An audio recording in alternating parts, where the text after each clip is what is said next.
వేసేందుకు ప్రభుత్వం ప్రయత్నం చేస్తోంది. ఒకే రోజు 4 పథకాలను ప్రవేశపెట్టాలని ఏపీ ప్రభుత్వం భావిస్తోంది. మహాత్ముని జయంతి అయిన అక్టోబర్ 2వ తేదీన వివిధ జిల్లాల్లో ఈ పథకాలను ప్రారంభించనున్నారు. అన్నా క్యాంటీన్ల పేరిట చెన్నై అమ్మా క్యాంటీన్ల తరహాలో టిఫిన్, భోజనం చౌకగా అందించేందుకు ప్రభుత్వం నిర్ణయించింది. దీనిపై ఇప్పటికే ఓ నిర్ణయానికి వచ్చిన ప్రభుత్వం అక్టోబర్ 2న 4 జిల్లాల్లో పైలట్ ప్రాజెక్టు కింద 30 సెంటర్స్లో ప్రారంభిస్తోంది. విశాఖ, అనంతపురం, గుంటూరు జిల్లాల్లో ఈ పథకం ప్రారంభించనుంది. ఇందుకు అవసరమైన ఏజెన్సీ ఎంపిక కూడా పూర్తి కావచ్చింది. దీంతో పైలట్ ప్రాజెక్టు కింద కొన్ని ప్రాంతాల్లో దీన్ని ప్రారంభించనున్నారు.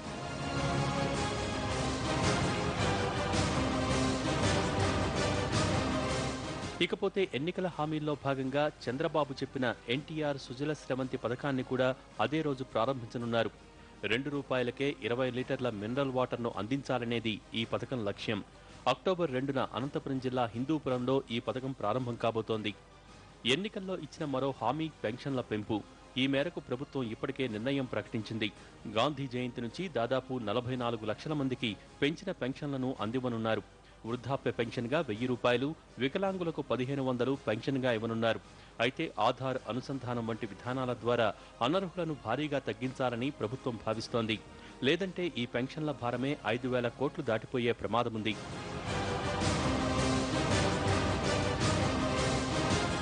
దీంతో పాటు 24 గంటల పాటు విద్యుత్ సరఫరాను కూడా గాంధీ జయంతి నుంచే ప్రభుత్వం ప్రారంభించనుంది.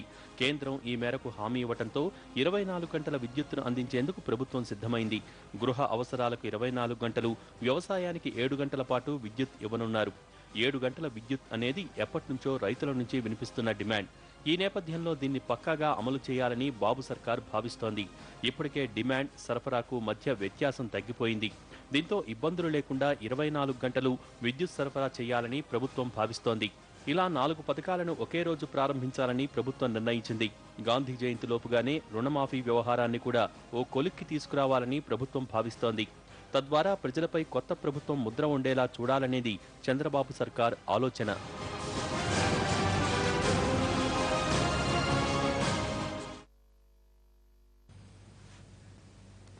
నంది